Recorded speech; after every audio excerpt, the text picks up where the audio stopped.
Hello, what's up guys? Isang magandang araw sa inyong lahat. Dahil marami tayong piling na panguha, kaya ang video natin for today ay gagawa tayong minatamis na pili.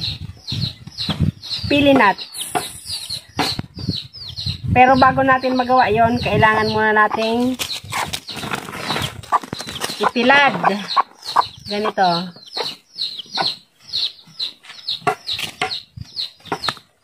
Mamartilihin muna. Aw, kasobrahan.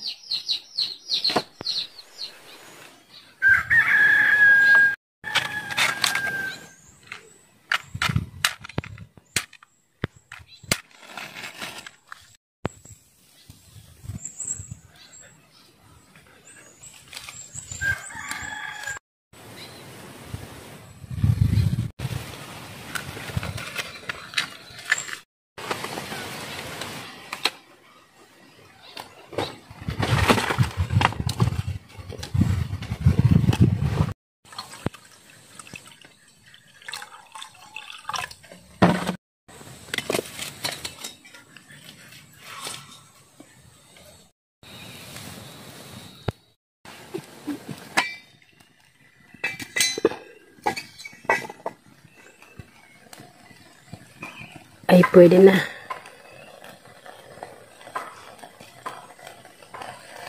Ang pangluto guys ng balat ng pili, yung tamang init lang. Ito, ano na to, okay na to.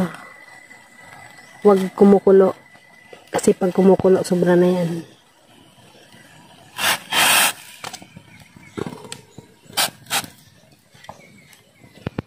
Okay na yan, ganyan. Maglagay tayong pili sa dito na sa kawali. Wala kasi tayong mga gamit dito eh. Uulam tayo nito.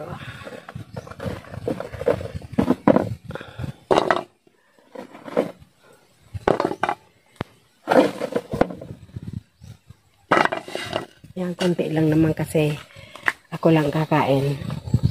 Pagdating ni Mister, saka tayo iinit uli.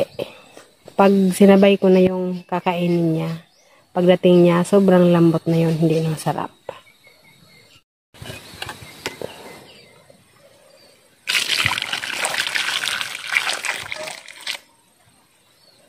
Ganyan. Pag nakurot na, dagdagan natin konting tubig, kasi sobrang init. Yan, tamang-tama na yan. Pag nakurot na, tatanggalin na natin. Guys, habang hinihintay natin na lumambot yung balat ng pili, gagawa tayo ng sausawan. Kinayod na nyog, gagatain natin.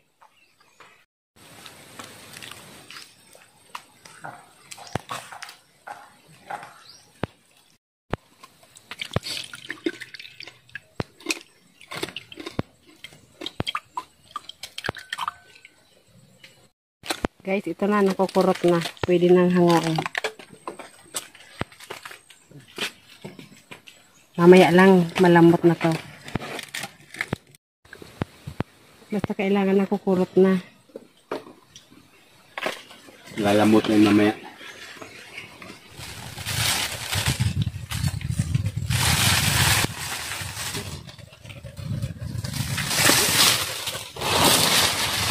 Tigas pa. Makahulog yan.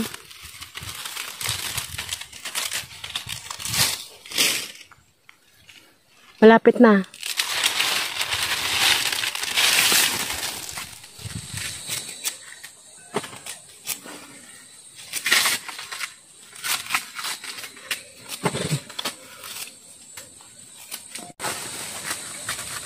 Asin. So guys, malambot na. Magbalat na tayo.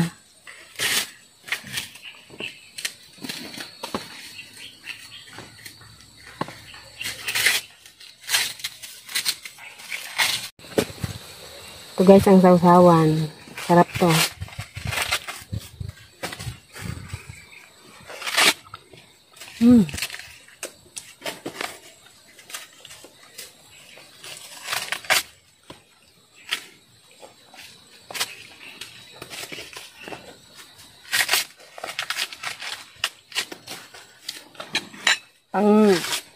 Pang-ulam sa kanin.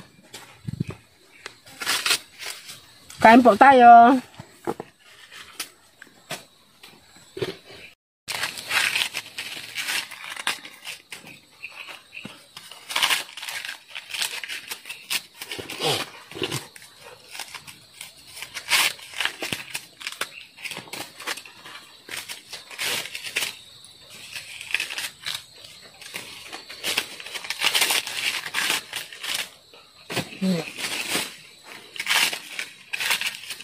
Tapos ito guys, yung laman nito, yun ang mamatamisin natin.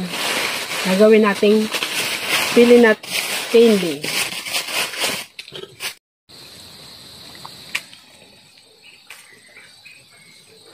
Pati sibuyas niyan, kinakain ko yan.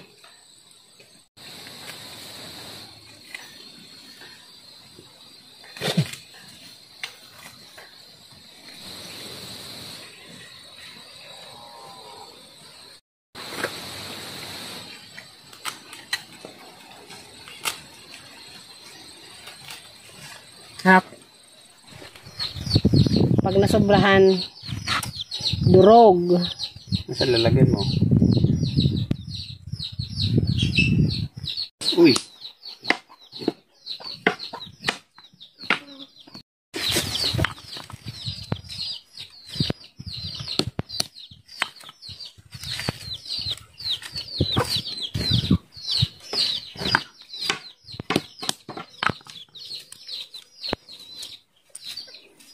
Matigas ang shell ng pili.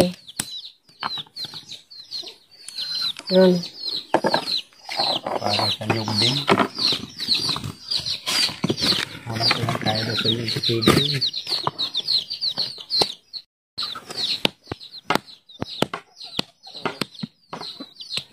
Guys, delikado to sa mata. Kaya yung mga bata hindi pwedeng magtilad ng pili.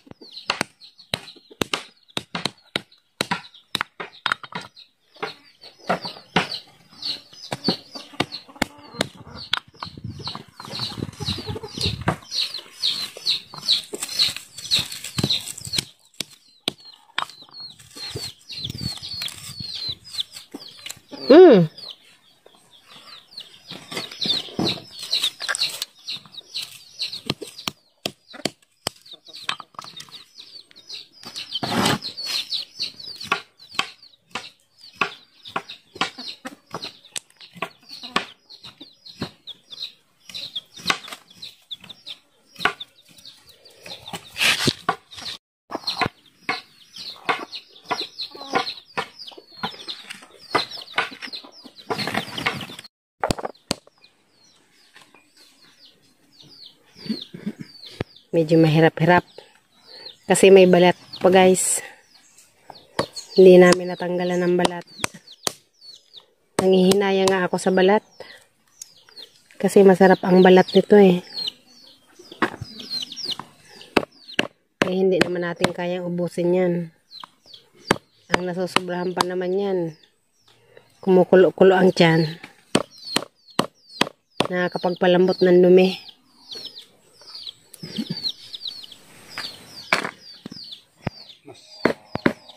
Malinis ya, ang birada dyan itak.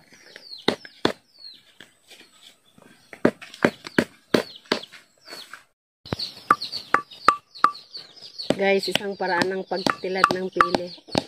Itak. Kaso ako ayoko ng ganyan kasi delikado sa kamay.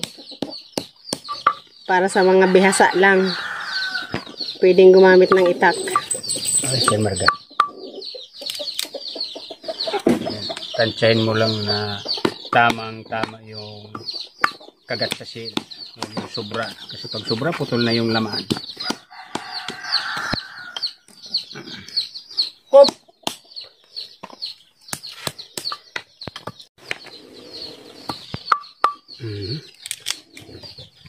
Yan o.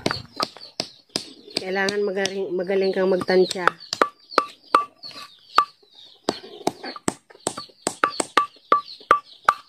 Ayun.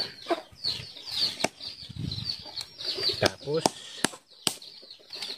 parang ano rin. Slow. musyon kasi mapuputol. Ayun nga, naputol na. Dapat kasi mga bago siya biyakin, ibilad ng mga ilang araw para yung laman niya luluwag yan sa loob. Pag biniyat mo yung kaparati noon, buo siya. Pag ganitong press siya, bagong pitas, kapit na kapit pa itong brown niyang balat. Pero mayroon na rin nabubuo. Yan o, kailangan pulso pag Kunti lang buo. Okay na yun yan. hopya.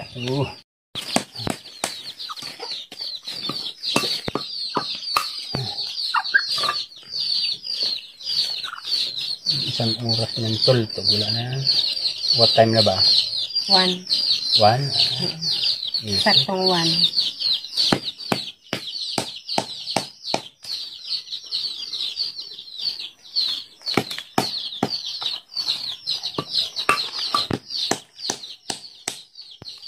Gitna. Masakit siyang bal. Matigas yan. Pukpukin mo pa. Gitna talaga.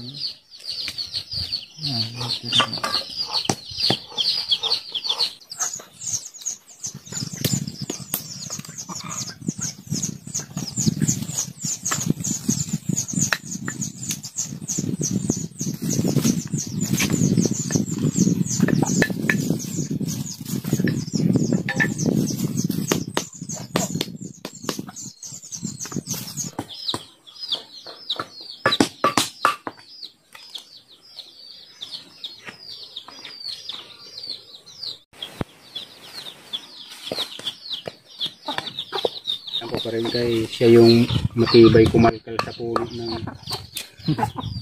mga mais. Si pa baby.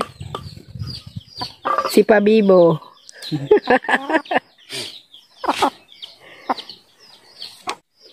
Pabubo. Grabe ka. Ang tawa mo talagang panglait ah. Si pa baby. Kung nakatawa ka, nakakadurog ng damdamin ah. Kompleto pala. May pa baby. May pa bibo. Napaka-kirot ka magsalita. Yung isa, pabubo. Grabe kang makalait ah. Hindi na pang tao mo ah. Turing sa akin ah. Ano pala? Joke lang yan. Huwag kang masyadong ma-hurt. Hindi, tumatala sa akin yan. Biro man no, totoo. Wala sa akin yan. Sanay na ako yan. Sanay ka na? Hindi ko Kanino ka na sanay? Hindi ko dinadamdam yan kasi masyado kang maramdamin ngayon. Buhay mo ang apekto.